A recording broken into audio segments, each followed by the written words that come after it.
Hey guys, Mike the Vike here, back for yet another video. Today we are doing a Rust update video. Now, it's been a very long time since I've done one of these, but I kind of want to get back into them because they're fun to do. Now, if you guys are interested in seeing more Rust update videos from me, do let me know by leaving a like. You know, I will happily keep making these if there is demand. Okay, first up is going to be the new L96 sniper rifle.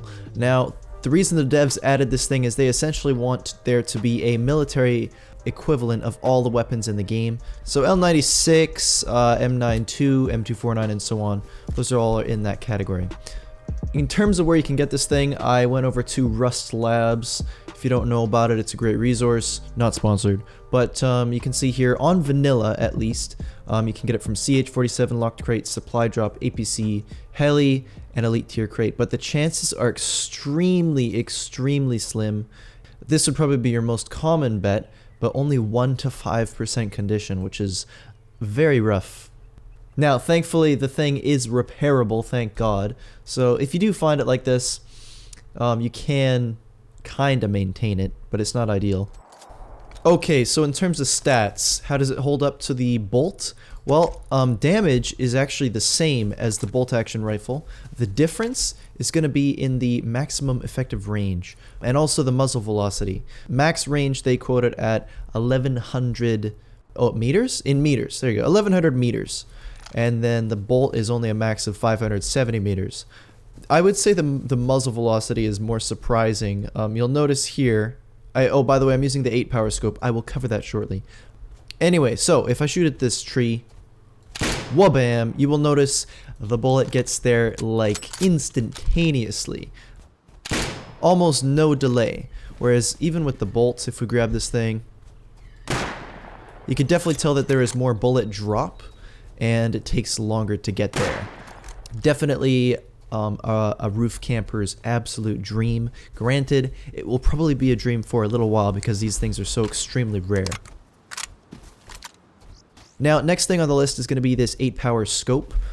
It is definitely gorgeous. Very effective, once again, for roof campers. Now, the only caveat with this 8 power scope is, of course, it zooms in a ton, so your field of view is very limited. And also, there's quite a lot of weapon sway when you have it loaded. If you crouch, though, it's not too bad. So once again, this is more of a stationary item. Pairs quite nicely with the L96, though. Going back to Rust Labs, you'll see here you can get it from the same places as you can the L96. Once again, very rare chances, though. This is like a very high-end item. Next up, they added a whole bunch of different glove variants. The leather gloves are still kicking around. They're kind of in the same place gear-wise as they were before. They also added burlap gloves, which do very little, but they do help against the cold, which is nice. Default blueprint, these guys. A step up from the leather gloves gets you the road sign gloves. These are not default BP. They offer 10% projectile protection along with 25% melee, which is actually pretty substantial. This region that it affects is the chest, so definitely worthwhile, I would say. They are a tier 2 item, so not exactly like super high end. You'll probably see a lot of people running with these things, and of course they do look pretty damn cool. Got to keep that in mind. A step up from the road sign gloves is the tactical gloves. Now, these don't offer as much melee protection, kind of a different bird altogether. However, there is one massive advantage of the tactical gloves in that when you put them on, you have zero weapon sway. Okay, I'm running the AK here with an 8 power scope, so this is beefy setup. One hell of a pair of gloves is all I'm saying. I don't know what the heck they got going on in there, but I'll definitely take a pair. I'll take 2 pairs. Like that is very nice. Of course, just to demonstrate, if you take this off, you are dancing all over the place.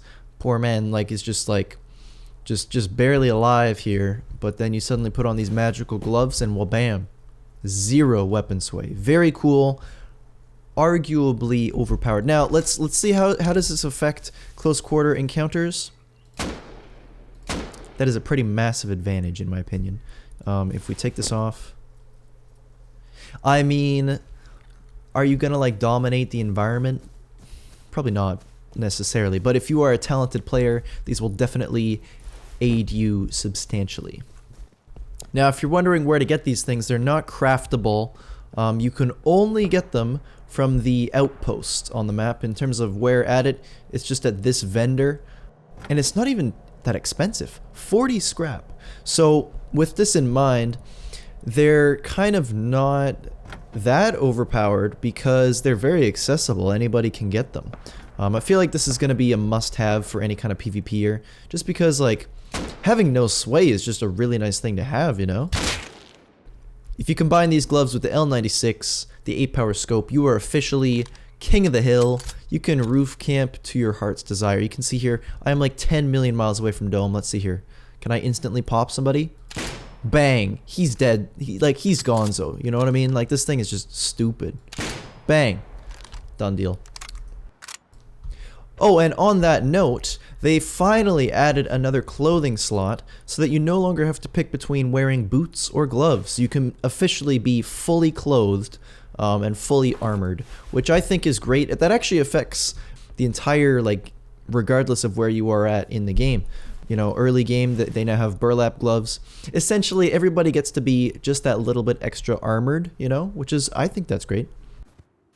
Okay guys, I decided to save the best for last. They did add this ridiculous cargo ship event. You can see it here. It's just chilling. Are people already trying to board it? God damn, that's actually impressive. Hang on. Let's talk about this. So basically, this cargo ship, it is going to spawn in the game every 2 to 4 days. You'll see here we got a whole bunch of scientist NPCs guarding this thing. I haven't explored it yet, but essentially it's going to be a place to get really high-end loot. There is actually a boat on the back which will aid with your escape. Oh, are people trying to board it? Wait, where are people already on this thing? What are they shooting at? Oh! People are boarding it already. That is actually nuts. Whoa, what's going on with the... Whoa, whoa, whoa. The movement is... What the hell is happening? Hang on. That's a little broke. Okay, so in order to get on this boat, it's going to be quite the challenge. Firstly, you have those scientist NPCs shooting at you. You have to get a boat here, firstly. Then you have to have a driver. And while somebody's driving, you have to jump onto this ladder. Now, I'm not sure what the heck's going on. If it's... maybe it just isn't going to let me while I'm flying. I think they don't let you board unless you board from a boat. But I don't really have anybody to test this out with at the moment. With all that said, wow, these guys are badass. Look at that. They are truly, like, they're already taken this thing over. Very impressive. I'm gonna have trouble... Oh, and by the way, yeah. There is that amazing horn, which actually sounds fantastic. Okay, so there is one of our locked crates. So, this is similar to the CH-47. Sorry about the movement, but there's locked crates on the ship. You gotta wait for them to decode or whatever for the hacking process, and then you get the loot from inside. So overall, it's just another fun way to acquire loot in the game. Makes a nice little event for people to come to and try to compete at.